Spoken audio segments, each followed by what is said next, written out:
मक्का व शहर मदीना देखने को दे मुझे।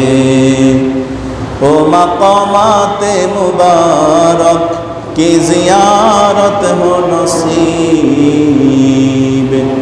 जिसमें रहमत बेशुमारा देखने को दे मुझे।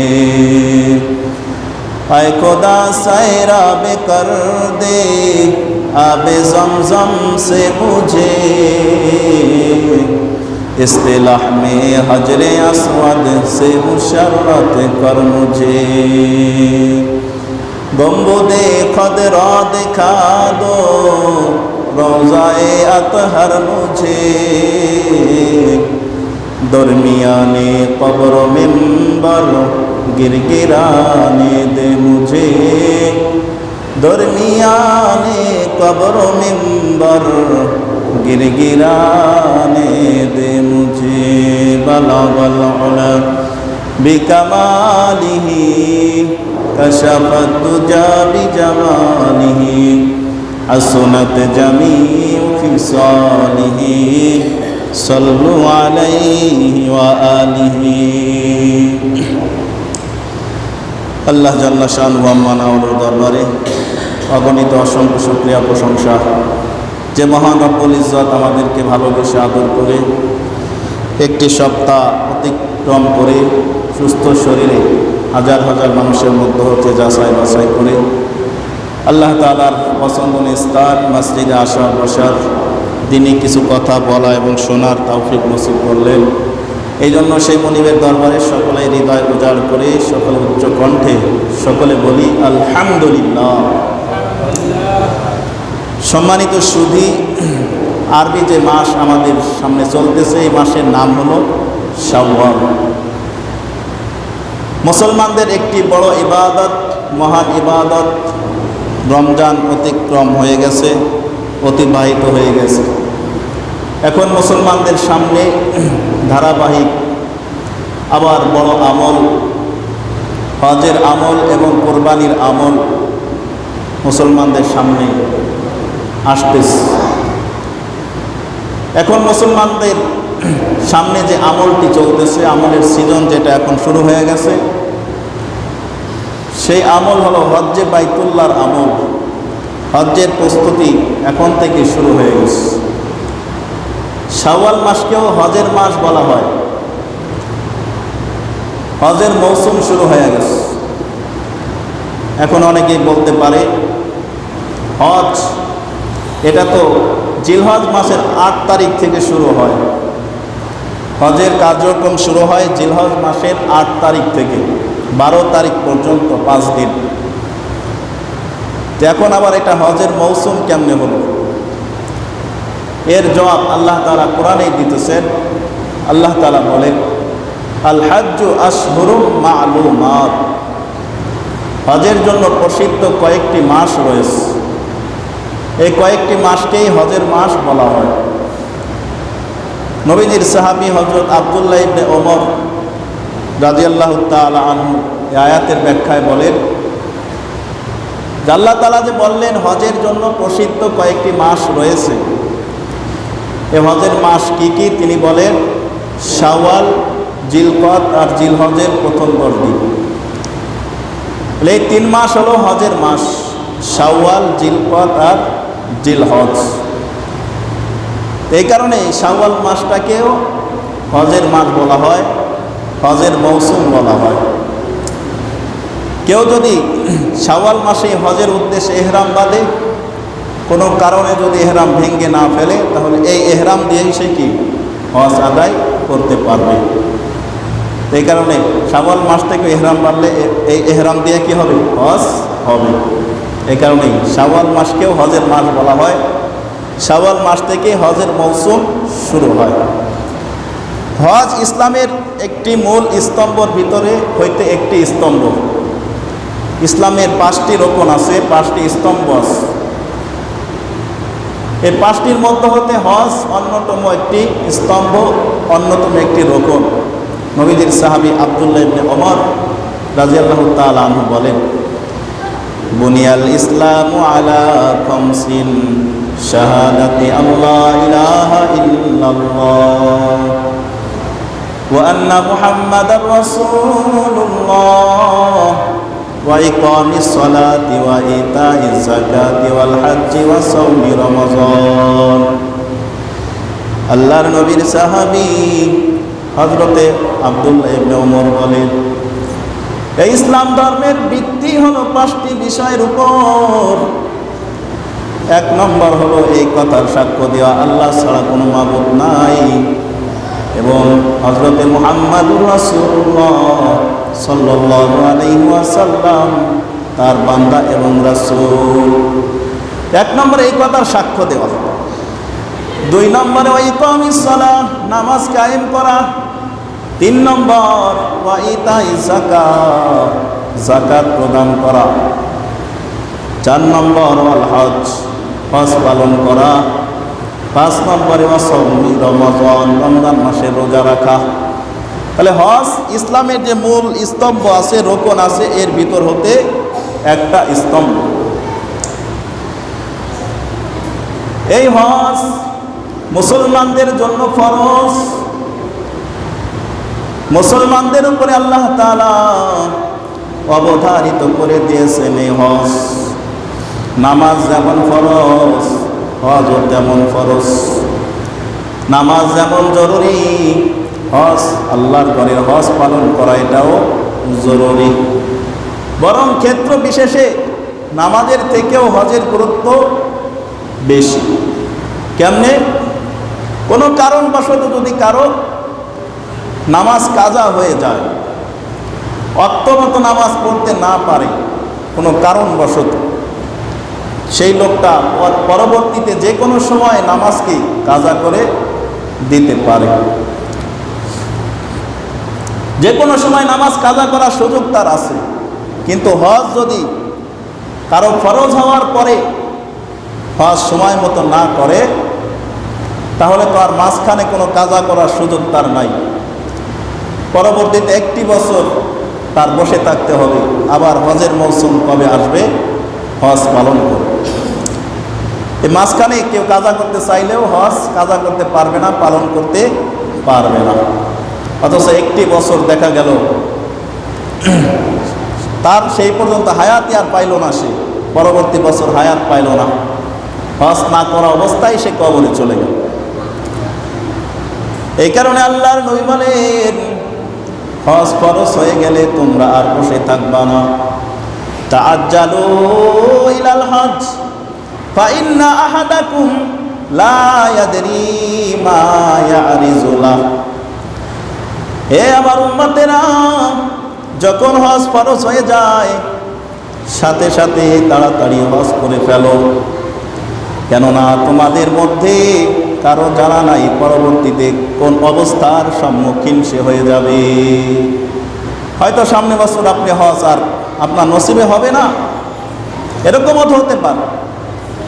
আবার হয়তো এরকমও হতে পারে এই বছর আপনি হজে যাওয়ার উপযুক্ত অর্থ আপনার কাছে আছে, হজ ফরজ হয়, এই পরিমাণ সম্পদ আপনার কাছে আছে, কিন্তু 1টি বছর পর দেখা যায় কোনো কারণে আপনার সম্পদ ঘাটতি হয়ে গেছে, এখন আর আপনার কাছে টাকা পয়সা নাই, হজ করতে যাওয়ার মতো সামর্থ্য আপনার নাই। কিন্তু মুসলমান, ওই যে 1টি বছর আগে আপনার উপর যে হজ ফরজ হয়েছিল, এই ফরজ কিন্তু আপনার জিম্মা থেকে আর সাকেত হবে না, বাতিল হবে না। এই বছর মনে করেন আপনার উপর হজ ফরজ হয়ে গেছে, হজে যাওয়ার যে অর্থ প্রয়োজন আপনার কাছে আছে, যে শর্তগুলো থাকা দরকার আপনার কাছে পাওয়া গেছে, আপনার হজ এই বছর ফরজ হয়ে গেছে। কিন্তু সামনে বছর যদি এই পরিমাণ অর্থ আপনার কাছে না থাকে, এইবার আপনি করলেন না, মনে করলেন সামনে বছর করব, জীবনে একবারই তো হজ ফরজ, তো এই বছর না করলে সামনে বছর করবো, অসুবিধা কি? এই চিন্তায় আপনি বসে রইলেন, তো সামনে বছর কোনো দুর্ঘটনার কারণে আপনার সম্পদের ঘাটতি হয়ে গেল, হজ আপনি করতে পারতেছেন না, যাওয়াটা অসম্ভব হয়ে গেছে। কিন্তু এই যে আগামী বছর যে হজ, গত বছর যে আপনার হজ ফরজ হয়েছে, সেই ফরজ কিন্তু এখন আর বাতিল হবে না। আপনি যত গরিবই হন না কেন, ওই ফরজ আপনার উপরে রয়ে যাবে। সম্পদ ঘাটতি হওয়ার কারণে আপনার ফরজ আর কি হবে না, বাতিল হবে না। তাহলে পরবর্তী বছর হজ করাটা আপনার জন্য দুষ্কর হয়ে যাবে। এই কারণে আল্লাহ নবী বলেন, এই বছর হজ ফরজ হয়েছে, সাথে সাথে হজ ফরজ করো, কেননা আগামী বছর কার জীবনে কি আসবে এটা কেউ জানে না। হয়তোবা তুমি কবরে চলে যেতে পারো, হয়তোবা তোমার আর্থিক অবস্থা তোমার সংকটময় হয়ে যেতে পারে, বালা মুসিবত তোমার উপরে আসতে পারে। এই কারণে আল্লাহ নবী বলেন, হজ ফরজ হয়েছে, তাড়াতাড়ি হজ করে দাও। কিন্তু দেখা যায় আজকে আমাদের মানুষের মধ্যে, জনসাধারণের মধ্যে হজ নিয়ে বিভিন্ন তালবাহানা চলে। কেমন? সবাই চিন্তা করে হজ তো জীবনে একবার ফরজ, সবে মাত্র এই বছর ফরজ হয়েছে, মৃত্যুর আগে আগে একবার করলেই তো হবে। কেউ চিন্তা করে যে এখনও তো বুড়া হয় নাই, এখনও তো যুবক বয়স, যৌবন বয়স, হজ করা তো বহুত টাইম আছে, বাপ দাদার বয়সটা পাইয়া যায়, তারপরে হজ করব। হজ করে এসে তাসবি একটা হাতে নিয়ে মসজিদের কোনায় বসে যাব, আর মৃত্যু পর্যন্ত বাইর হব। আবার কেউ চিন্তা করে, চাকরিজীবীরা চিন্তা করে যে এখন তো সবে মাত্র চাকরির বয়স, যখন চাকরি থেকে অব্যাহতি পাবো, অবসর পাবো, তখন হজ করব। আবার ব্যবসায়ীরা চিন্তা করে হজ একটু পরে করি, এখন তো আউলা উল্টা পাল্টা ব্যবসা করতেছি, হালাল হারামের কোনো পরোয়া নাই, কিন্তু হজ করলে তো আর এগুলো করা যাবে না, এখন হজ একটু পরেই করি, আগে অবৈধ পন্থায় কিছু সম্পদ অর্জন করে লই, ভেজাল টেজাল দেয়া কিছু অর্থ করি, উন্নতি করি, তারপরে জীবনের শেষ বয়সে হজ করব, তারপরে মসজিদের কোনায় এসে পড়ে থাকবো আর বাইর হব।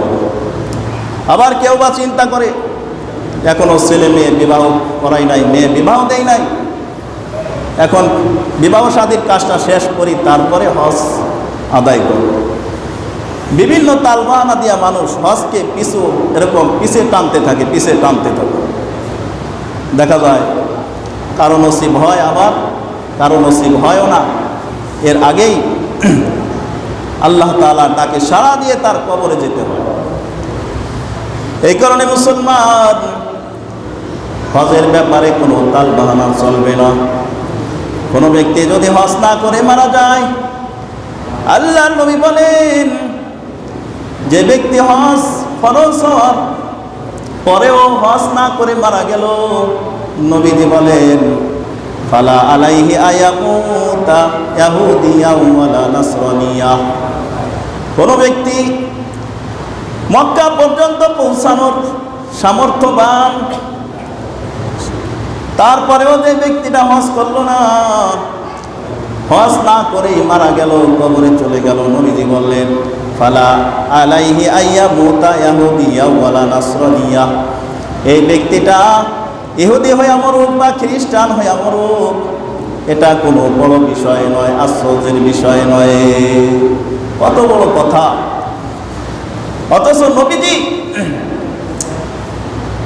কোনো মানুষ বেদিন হয়ে মারা যাক, কালেমা বিহীন মারা যাক, বদ্দিন হয়ে মারা যাক, অমুসলিম হয়ে মারা যাক, এটা নবীজি বরদাস্ত করতে পারতেন না। এই কারণেই তো নবীজি সারা জীবন মানুষকে হেদায়েতের পথে ডাকছেন। মানুষকে হেদায়েতের পথে ডাকতে যাইয়া নিজ মাতৃভূমি মক্কা পর্যন্ত নবীজি ত্যাগ করেছেন। কোনো অপরাধ নাই, একটা মাত্রই অপরাধ, মানুষকে হেদায়েতের দিকে ডাকে, মানুষকে জান্নাতের দিকে ডাকে। এই কারণেই নবীজি নিজ মাতৃভূমি, জন্মভূমি মক্কা পর্যন্ত ত্যাগ করতে বাধ্য হয়েছে। মানুষকে কিভাবে জান্নাতের পথ দেখানো যায়, এটাই নবীজির মিশন ছিল। মানুষকে হিদায়াতের পথে ডাকতে যাইয়াই নবীজির বংশের লোকেরা শত্রু হয়ে গেল, নিজ দেশ থেকেও নবীজিকে তাড়াইয়া দিল এই কারণে। এবং নবীজির চাচা আবু তালেব সারা জীবন নবীজির সাহায্য করলো, শেষ পর্যায়ে কালেমা নসিব হয় না, নবীজি চেষ্টা করলেন, দেখিনি আমার চাচা আবু তালেব শেষ মুহূর্তে একটুখানি কালিমার সাক্ষ্য দিয়ে যায় নাকি? এ কারণে নবীজি প্রাণপণ চেষ্টা করলেন, কিন্তু আবু তালেবের নসিব খারাপ হওয়ার কারণে কালেমা নসিব হলো না। কিন্তু নবীজি চেষ্টা চালাইয়া দিয়েছেন আমার চাচা যেন বদ্দিন হইয়া কবরে না যায়, তো উম্মতের প্রত্যেকটা লোক যেন জান্নাতি হয়ে কবরে যায়, এই চিন্তা সব সময় নবীজি করতেন। উম্মতে মুহাম্মাদি যেন জাহান্নামে না যায়, নবীজি সব সময় তার চোখ দিয়ে পানি ছাড়তেন, আল্লাহর কাছে দোয়া করতেন। সেই নবীজিরই ঘোষণা, যারা হজ না করে মারা যায় তারা ইহুদি হইয়া মরুক, খ্রিস্টান হইয়া মরুক, এই ব্যাপারে আমি নবীজির কোনো টেনশন নাই, এটা কোনো আশ্চর্যের বিষয় নয়। এবার চিন্তা করেন, হজ না করে মারা গেলে তার প্রতি নবীজি কতটা অসন্তুষ্ট, তার প্রতি আল্লাহ কতটা অসন্তুষ্ট হয়। হজ না করে মারা গেলে ফরজ হওয়ার পরেও এই ব্যক্তিটার ইমানের আশা করাটা বড় একেবারে ক্ষীণ। হজ ফরজ হয়েছে কিন্তু হজ করে নাই, এই ব্যক্তিটা বেশি সম্ভব সে বেদিন হইয়াই মারা যাবে, কালেমা নসিব তার হবে না, এটাই সম্ভাবনা বেশি। এবার চিন্তা করেন, হজ যাদের ফরজ হয়েছে তারপরেও হজের ব্যাপারে টালবাহানা করতে করতে করতে করতে মালাকুল মউত চলে আসে। এখন এই লোকটার কালেমা নসিব হওয়াটা একেবারেই ক্ষীণ হয়ে গেছে, কালেমা নসিব হওয়াটা একেবারেই তার জন্য দুষ্কর হয়ে গেছে। এই কারণে আমাদের যাদের হজ ফরজ হয়েছে কোনো বিলম্ব না করে তালবাহানা বাদ দিয়ে এবছরও যদি হয়ে থাকে এবছরই হজ করেন। আর যাদের ইতিপূর্বে টালবাহানা করতে করতে একটি বছর চলে গেছে, আবার হজের মৌসুম চলে আসছে, এবার তাদের আবার সুযোগ আসছে, হজ করে ফেলেন। আর যদি কোনো হতভাগার এরকম হয়ে যায় যে আগে হজ করে নাই, এখন গরিব হয়ে গেছে, এখন আর হজ করার মতো সামর্থ্য নাই, অতীতের জন্য ক্ষমা চাবে আর সন্তান ওয়ারিসদেরকে ওসিয়ত করে যাবে যে আমি তো হজ করতে পারি নাই, তোমরা আমি মৃত্যুর পরে আমার পক্ষ থেকে তোমরা বদলি হজ করে দিবা বা কারো মাধ্যমে বদলি হজ করাইয়া দেবা, ওয়ারিসদেরকে এরকম ওসিয়ত করে যেতে হবে। আর ওসিয়তের ব্যাপারে মাসালা হলো, কোনো ব্যক্তি যদি তার ওয়ারিসদেরকে ওসিয়ত করে যায় যে আমি তো এটা করতে পারি নাই, আমি মৃত্যুর পরে এই নেক কাজটা তোমরা করে দেবা আমার সম্পদ থেকে, হজ হোক বা অন্য কোনো আমল হোক, তাহলে তার মৃত্যুর পরে তার ওয়ারিসদের জন্য তার সম্পদের 3 ভাগের 1/3 থেকে তার পিতার এই ওসিয়ত পূরণ করা সন্তানদের জন্য ওয়াজিব, জরুরি। আর যদি তার ওসিয়ত পূরণ করতে যে 1/3 বেশি সম্পদের প্রয়োজন হয়, তাহলে আর তাদের জন্য কিনা ওয়াজিব না। 1/3 ভিতরে যদি হয়ে যায় বা এর থেকে কমে হয়ে গেলে এই সন্তানদের জন্য পিতার ওসিয়ত পূরণ করা ওয়াজিব হয়ে যাবে। এই কারণে মুসলমান হজের মৌসুম শুরু হয়ে গেছে। এই হজ ফরজ হওয়ার বিধান, হজ ফরজ হলো হিজরতের 9ম বছরে, হিজরতের 9ম বছরে হজ ফরজ হয়েছে। হজ যখন ফরজ হয়েছে নবীজি সে বছর হজ করতে পারে নাই, ধর্মীয় ব্যস্ততার কারণে নবীজি 9ম হিজরিতে যখন হজ ফরজ হয় হজ পালন করতে পারে নাই। হযরত আবু বকরকে আমিরে হজ মোতায়েন করে নবীজি সাহাবীদেরকে দেয়া সেই বছর হজ পালন করাইলেন। পরবর্তীতে 10ম হিজরি যখন আসলো, নবীজি প্রায় সমস্ত সাহাবীদেরকে নিয়ে 10ম হিজরিতে হজ পালন করলেন। এই হজটাই নবীজির প্রথম হজ, আর এবং এই হজটাই নবীজির বিদায় হজ। এই বিদায় হজে 10ম হিজরির হজে নবীজি সশরীরে উপস্থিত থেকে সাহাবীদের সামনে ঐতিহাসিক বিদায় হজের ভাষণ প্রদান করেছিলেন। বিদায় হজ অনেক স্কুল কলেজের বইয়ের ভিতরেও ধর্মীয় বইয়ের ভিতরে বিদায় হজের ভাষণ উল্লেখ আছে। এটা ঐতিহাসিক একটা ভাষণ নবীজি দিয়েছিলেন, তার জীবনের শেষ হজ বিদায় হজ। এই হজের ব্যাপারে আল্লাহ তাআলা বললেন, এই হজ আল্লাহ তাআলা মুসলমানদের উপরে ফরজ করে দীপ্ত কণ্ঠে নবীজিকে জানায়া দিলেন, নবীজি সাহাবীদেরকে জানায়া দিলেন। আল্লাহ তাআলা হজের ব্যাপারে বলেন, ওয়ালিল্লাহি আলান নাসি হিজ্জুল বাইতি মান ইসতাতা ইলাইহি সাবিলা। মানুষের উপরে সামর্থ্যবান লোকদের জন্য আল্লাহর সন্তুষ্টির জন্য হজ করা জরুরি। ওয়া মান কাফারা ফাইন্নাল্লাহা গানিয়্যুন আনিল আলামিন। যারা এই হজকে অস্বীকার করলো তারা জেনে রাখুন আল্লাহ দুনিয়ার কোনো কিছুর মুখাপেক্ষী নয়। হজ যদি ফরজ হওয়ার পরে কেউ হজের গুরুত্ব না দেয়, জেনে রাখুক তার ইবাদতের আল্লাহর কোনো দরকার নাই। হজের ব্যাপারে আল্লাহর নবী বললেন, ইন্নাল্লাহা ক্বাদ ফারাজা আলাইকুমুল হজ ফাহাজ্জু। তোমাদের উপরে আল্লাহ হজ ফরজ করেছে, তোমরা হজ পালন করো। এই কাবা ঘরের তওয়াফ শুরু হয়েছে যখন থেকে কাবা ঘরের ভিত্তি স্থাপিত হয়েছে। আদম আলাইহিস সালাম থেকে হজ শুরু হয়েছে। আদম আলাইহিস সালাম এই ঘরের তওয়াফ করেছেন, হজ পালন করেছেন। এই কাবা ঘর বিভিন্ন সময় বিভিন্ন পরিস্থিতির শিকার হয়েছে। নূহ পয়গম্বরের মহাপ্লাবনের সময় এই কাবা ঘর একেবারে মাটির নিচে ঢাকা পড়ে গেছে।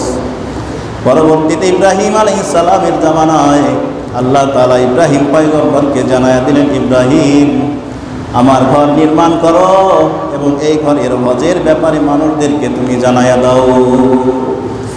আল্লাহ তাআলা বলেন, ওয়াজিন ফিন নাসি বিল হজ ইয়াতুকা রিজালাও ওয়া আলা কুল্লি দামিরি ইয়াতুনা মিন কুল্লি ফাজ্জিন আমিক। জিবরিল ফেরেশতা ইব্রাহিম আলাইহিস সালামকে কাবা ঘরের ভিত্তিটা দেখায়া দিলেন। ইব্রাহিম পয়গম্বর পুত্র ইসমাইলকে নিয়ে সেই ভিত্তির উপরে দেওয়াল নির্মাণ করে কাবা ঘর পূর্ণ নির্মাণ করলেন। কাবা ঘর যখন নির্মিত হয়ে গেল, আল্লাহ তাআলা জানায়া দিলেন, ইব্রাহিম তুমি মানুষকে এই হজের ব্যাপারে এলান দিয়ে দাও যে তোমাদের রব কাবা ঘর নির্মাণ করেছে, তোমরা এই ঘরের হজ পালন করো। ওয়াজিন ফিন নাস, তুমি মানুষকে জানায়া দাও হজের ঘোষণা। ইয়াতুকা রিজালাও, মানুষেরা পায়ে হেঁটে হেঁটে কাবা ঘরের দিকে আসবে, হজ করবে, কাবা ঘরে তওয়াফ করবে। ওয়া আলা কুল্লি দামিরি ইয়াতুনা মিন কুল্লি ফাজ্জিন আমিক, এবং দুর্বল উটের উপরে সওয়ার হয়ে মানুষেরা পৃথিবীর আনাচে কানাচে থেকে কাবা ঘরে সমবেত হয়ে যাবে। সুবহানাল্লাহ। ইব্রাহিম আলাইহিস সালামকে যখন এই আদেশ দেওয়া হলো, ইব্রাহিম পয়গম্বর আল্লাহকে বললেন, আল্লাহ এই জনমানব শূন্য প্রান্তরে আমি হজের এলান দিয়ে দিলে আমার আওয়াজ কে শুনবে? আল্লাহ জানায়া দিন, ইব্রাহিম রে আমি তো তোমাকে আদেশ করেছি, তুমি ঘোষণা দাও। তুমি ঘোষণা দেওয়ার মালিক, আর আমি আল্লাহ এই আওয়াজকে চতুর্দিকে পৌঁছানোর মালিক। সুবহানাল্লাহ। কিতাবে আসছে ইব্রাহিম আলাইহিস সালাম আল্লাহ তাআলার এই অর্ডার পালনার্থে সেদিন মাকামে ইব্রাহিমে দাঁড়িয়ে, কোনো কোনো বর্ণনায় আছে কুবাইস পাহাড়ে, আবু কুবাইস পাহাড়ে দাঁড়িয়ে দোনো কানে আঙ্গুল দিয়ে ডানে বামে পূর্বে পশ্চিম দিকে মুখ করে ইব্রাহিম পয়গম্বর হজের ঘোষণা দিয়েছিল যে, হে লোক সকল, তোমাদের প্রভু তোমাদের জন্য ঘর নির্মাণ করেছে যে তোমরা এই ঘরের তওয়াফ করো, হজ পালন করো। তাফসীর ইবনে কাসিরের ভিতরে আসছে ইব্রাহিম আলাইহিস সালামের আওয়াজ আল্লাহ তাআলা ডানে বামে পূর্ব পশ্চিমে চতুর্দিকে ছড়াইয়া দিয়েছেন। তদানীন্তন সময়ে যারা জীবিত ছিল তারাই নয়, যারা রূহের জগতে এখনো দুনিয়ায় আসে নাই তাদের কানেও আল্লাহ আওয়াজ পৌঁছায়া দিয়েছেন। যারা মায়ের পেটে ছিল তাদের কানেও আল্লাহ এই আওয়াজ পৌঁছায়া দিয়েছেন। সেদিন ইব্রাহিম পয়গম্বরের এই ডাকের পরিপ্রেক্ষিতে যারা লাব্বাইক বলে সাড়া দিয়েছিল, লাব্বাইক বলে উত্তর দিয়েছিল, তারা জীবনে একবার হলেও হজ করতে পারবে। যারা মায়ের পেটে থেকে রূহের জগৎ থেকে দুনিয়ায় থেকে ইব্রাহিমের এই আওয়াজের উত্তরে যারা লাব্বাইক বলেছিল, যে একবার লাব্বাইক বলেছিল জীবনে তার একবার হজ নসিব হবে, যে দুইবার লাব্বাইক বলে সাড়া দিয়েছে তার দুইবার হজ নসিব হবে, যে 10 বার লাব্বাইক বলেছে তার 10 বারই হজ নসিব হবে, যে 20 বার লাব্বাইক বলে সাড়া দিয়েছিল তার 20 বার এই হজ নসিব হয়ে যাবে। সুবহানাল্লাহ। এখানে তো দেখা যায় কিছু মানুষ আল্লাহর বান্দা, বহু বান্দা এরকম আছে যারা প্রত্যেক বছরে হজে যায়, আছে না? বহুত মানুষ আছে প্রত্যেক বছরই তারা হজে যাইতেছে। এটা ওই যে ইব্রাহিমের ডাকে সারা সে লাব্বাইক বলেছিল, এই কারণেই এর ফলস্বরূপে তারা হজ করতে পারতেছে। আবার দেখা যায় অনেক কপাল পড়া এরকম আছে, সব কিছু আছে তারপরেও হজ নসিব হয় না, টাকা পয়সা ধন দৌলত কোনো কিছুর অভাব নাই, কিন্তু দেখা যায় হজ থেকে খালি। কেন? সে লাব্বাইক সেদিন বলে নাই। এই হতভাগা কপাল পড়া সেদিন লাব্বাইক বলে নাই, ইব্রাহিম পয়গম্বরের ডাকে সাড়া দেয় নাই, এই কারণে তার হজ নসিব হইতেছে না। সব কিছু আছে তারপরে হজ নসিব হইতেছে, এটাই হলো তার মূল কারণ। এই হজের ফরজ, এই হজ মুসলমানদের জন্য ফরজ। এই হজের ভিতরে আল্লাহ তাআলা অনেক ফজিলত রেখে দিয়েছেন। এই হজের ব্যাপারে আল্লাহর নবী বলেন, মান হাজ্জা লিল্লাহ ফালাম ইয়ারফাস ওয়ালাম ইয়াফসুক রাজাআ কায়াউমিন ওয়ালাদাতহু উম্মুহু। কোন ব্যক্তি যখন হজ করে, হজের ভিতরে নফসের চাহিদা অনুযায়ী চলে না, নফসকে কন্ট্রোল করে চলে, হজের ভিতরে যে জিনিসগুলো নিষিদ্ধ পরিপূর্ণভাবে পালন করে এবং জবান দেয়া কোনো ফাহিশা কথা বলে না, হজের শর্তগুলো মেনে হজ পালন করে, নবীজি বলেন রাজাআ কায়াউমিন ওয়ালাদাতহু উম্মুহু। এই লোকটা যখন হজ করে নিজ দেশে ফিরে আসে, এই লোকটা এমনভাবে নিষ্পাপ হয়ে ফিরে আসে যেমন নাকি তার মা আজকেই তাকে জন্ম দিয়েছে। সুবহানাল্লাহ। হজ পালন করে একেবারে খাঁটি হজ, মাকবুল হজ পালন করে কেউ যদি দেশে ফিরে আসে, সে একেবারে নিষ্পাপ শিশুর মতো হয়েই দেশে ফিরে আসে। এরপরে আল্লাহর নবী বললেন, আল হাজ্জুল মাবরুর লাইসা লাহু জাযাউন ইল্লাল জান্নাহ। মকবুল হজের বদলা শুধুমাত্র জান্নাত, এছাড়া আর কিছুই না। মকবুল হজের প্রতিদানই জান্নাত, মকবুল হজের প্রতিদানই জান্নাত। জান্নাতি আল্লাহ তাআলা এই হজের বদলা জান্নাতি দান করবেন। গুরুত্ব দিয়া নবীজি বললেন তার বদলা একমাত্র জান্নাতি। এরপরে আল্লাহর নবী বলেন, তাবিউ বাইনাল হজ্জি আল উমরাহ ফাইন্নাহুমা ইয়ানফিয়ানিজ যুনুব আল ফাকর। তোমরা লাগাতার একের পর এক হজ এবং উমরা পালন করতে থাকো, কেননা হজ এবং উমরা দরিদ্রতা দূর করে এবং গুনাহ মিটায়া দেয়। হজ এবং উমরা এটা মানুষের দরিদ্রতাকে দূর করে এবং তার গুনাহকে মিটায়া দেয়। এই কারণে দেখবেন যারা বেশি বেশি উমরা পালন করে, হজে যাওয়ার চেষ্টা করে, আল্লাহ তাআলা সম্পদের ভিতরে আগের থেকে আরো বরকত দান করে। তো নবীজির কথা যে হজ এটা কি দরিদ্রতা দূর করে, উমরা দরিদ্রতা দূর করে, গুনাহ মিটায়া দেয়। এই কারণে মুসলমান এই হজ ফরজ হওয়ার পরে যারা এবছর যারা কোনো কারণ ছাড়া হজ থেকে পিছায়া থাকে, আমি মনে করি তাদের ভাগ্যটা বড়ই খারাপ, তারা বড়ই বদনসিব। এই কারণে যদি সুযোগ থাকে এই বছর যাদের হজ ফরজ হয়েছে তারা হজ পালন করার চেষ্টা করি। হজ পালন যারা করে তারা যেমনিভাবে কাবা ঘর তওয়াফ করার সুযোগ তাদের হয়, তেমনিভাবে নবীজির রওজা জিয়ারত করার সৌভাগ্য তাদের নসিব হয়। মদিনা শরীফের ফজিলত কি? এই মদিনা শরীফের যে মসজিদে নববীতে কেউ যদি 40 ওয়াক্ত নামাজ পড়তে পারে, নবীজি বললেন, মান সাল্লা ফি মসজিদি আরবাঈনা সালাতান লা তাফুতুহু সালাতুন কুতিবা লাহু বারাআতুম মিনান নার ওয়া বারাআতুম মিনাল আযাব ওয়া বারাআতুম মিনান নিফাক।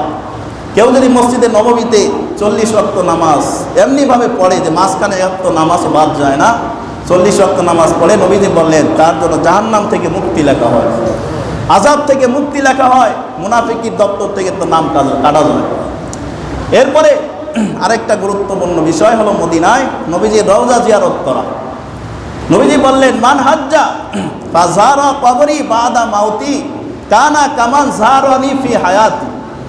যে ব্যক্তি আমি মৃত্যুর পরে হজ করলো এবং আমার রওজা জিয়ারত করলো, সে যেন জীবিত অবস্থায় আমি নবীর সাথেই সাক্ষাৎ করব। সুবহানাল্লাহ। তাহলে যারা হজ করতে যায় নবীর রওজা জিয়ারত করে, তারা যেন নবীজিকে দেখা নবীর সাথে জীবিত অবস্থায় মনে হয় কি করতেছে, জিয়ারত করতেছে।